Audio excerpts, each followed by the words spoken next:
Memahami konsep keilmuan dari monodisiplin hingga transdisipliner. Dalam dunia pendidikan dan keilmuan, kita mengenal berbagai pendekatan dalam memahami suatu fenomena atau objek kajian. Pendekatan yang paling dasar adalah monodisiplin, yaitu mempelajari suatu hal hanya dari satu cabang ilmu tertentu. Misalnya, kita hanya menggunakan ilmu fikih untuk membahas hukum suatu transaksi. Selanjutnya ada intradisiplin, yaitu pengkajian dalam satu disiplin ilmu namun dari berbagai sudut atau mazhab dalam disiplin tertentu. Kemudian ada antardisiplin yang menggabungkan dua ilmu dalam satu rumpun, misalnya antara fikih dan tasawuf, keduanya dalam rumpun keislaman.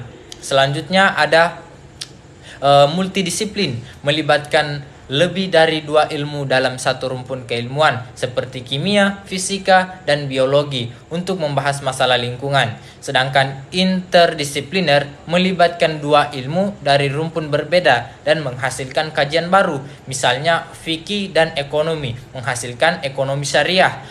Puncaknya adalah transdisipliner, yaitu pendekatan yang melibatkan banyak disiplin dari berbagai rumpun kemudian menyatu menjadi sebuah ilmu yang utuh. Inilah pendekatan yang sangat dibutuhkan dalam studi Islam modern karena realitas hidup tidak bisa dipisahkan hanya dengan satu sudut pandang saja. Saya akan melanjutkan mengenai materi transdisipliner yang telah dibacakan oleh saudara Zainuddin, di mana transdisipliner dalam studi Islam yang menghubungkan antara agama dan sains. Studi Islam yang transdisipliner ini bertujuan untuk menghubungkan ajaran agama dengan dinamika kehidupan yang sangat kompleks. Islam tidak hanya berbicara soal ibadah, tetapi juga sosial, ekonomi, politik, dan juga teknologi. Pada pendekatan transdisipliner ini memungkinkan kita mengkaji suatu masalah dari berbagai ilmu secara terpadu. Contohnya adalah fenomena e-commerce dalam jual beli online. Ini bisa dikaji dari ilmu komputer dan teknologi informasi atau ilmu formal, psikologi konsumen atau ilmu sosial, dan fikih muamalah atau ilmu agama. Ketiga rumpun ini digabungkan, lahirlah pemahaman baru yang lebih utuh dan relevan dengan zaman. Itulah kekuatan pendekatan transdisipliner yang menghubungkan dalil agama, perilaku manusia, dan teknologi digital dalam suatu kajian. Dengan ini, Islam tidak hanya menjadi norma, tetapi juga solusi praktis dalam kehidupan sehari-hari.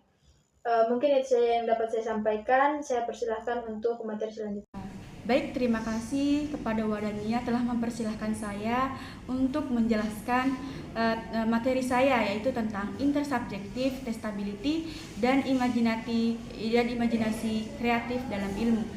Dalam pendekatan transdisipliner ada dua hal yang penting, yaitu intersubjective testability dan yang kedua adalah creative imagination. Intersubjective testability berarti bahwa sebuah gagasan meskipun berasal dari sudut pandang subjektif seperti agama, tetapi bisa diuji dan dipertanggungjawabkan oleh berbagai disiplin ilmu. Misalnya konsep tawakal dalam Islam bisa dikaji secara psikologis sebagai bentuk optimisme dan mental resilient. Sementara itu, imajinasi kreatif adalah kemampuan untuk menggabungkan ide-ide lama dari berbagai bidang untuk menciptakan pemahaman baru. Contohnya adalah Newton menggabungkan fenomena jatuhnya apel dengan gerakan bulan untuk menemukan teori gravitasi. Dalam konteks Islam ini, kita pun bisa menggabungkan ajaran spiritual dengan data ilmiah untuk membentuk teori baru yang bermanfaat. Dengan dua kemampuan ini, pengujian intersubjektif dan imajinasi kreatif, studi Islam tidak hanya bersifat dogmatis, tetapi dinamis, ilmiah, dan kontekstual dalam pendekatan transdisipliner. Oke, itu saja yang bisa saya jelaskan. Selanjutnya saya persilahkan kepada Nur Witri untuk menjelaskan materinya. Baik, terima kasih kepada Saudara Tika karena telah mempersilahkan saya untuk melanjutkan materi.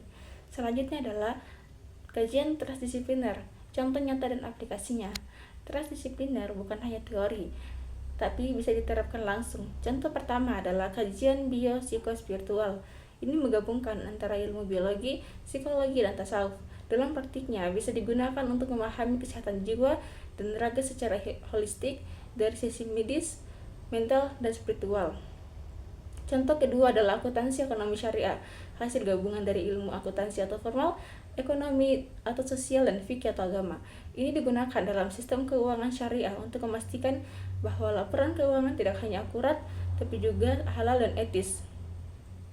Ada juga fikih psikoteknologi informasi yang membahas tentang bagaimana etika Islam diterapkan dalam dunia digital, seperti adab dalam bermedia sosial atau hukum transaksi daring. Dengan pendekatan transdisipliner, kita tidak hanya mendapatkan jawaban hukum, tapi juga memahami aspek sosial, psikologis, dan teknologi secara utuh. Baik, itulah dari saya. Selanjutnya saya serahkan kepada Saudari Aminah. Akan melanjutkannya, warisan ilmuwan Muslim inspirasi transdisipliner dari masa lalu. Transdisipliner bukan konsep baru bagi umat Islam. Para ilmuwan Muslim klasik telah melakukannya sejak berabad-abad yang lalu. Misalnya, Ibnu Sina dikenal sebagai ahli kedokteran, juga menguasai fisika, geologi, dan filsafat. Karyanya Al-Qanun fil Adib menjadi rujukan kedokteran dunia selama berabad-abad. Al-Khwarizmi, pelopor aljabar, menyatukan matematika, logika, dan astronomi. Ibnu Khaithaiman menggabungkan optika dan filsafat eksperimental dalam karyanya yang menginspirasi ilmuwan barat. Mereka tidak membatasi diri pada satu ilmu, tapi memadukan berbagai bidang untuk membangun pengetahuan yang menyeluruh dan aplikatif. Inilah warisan besar umat Islam yang perlu kita hidupkan kembali melalui pendekatan transdisipliner dalam situasi Islam hari ini. Demikian pemaparan materi yang kami sampaikan pada kesempatan ini. Semoga apa yang telah kami sampaikan dapat bermanfaat dan menambah wawasan kita semua. Mohon maaf apabila ada kekurangan. Assalamualaikum warahmatullahi wabarakatuh.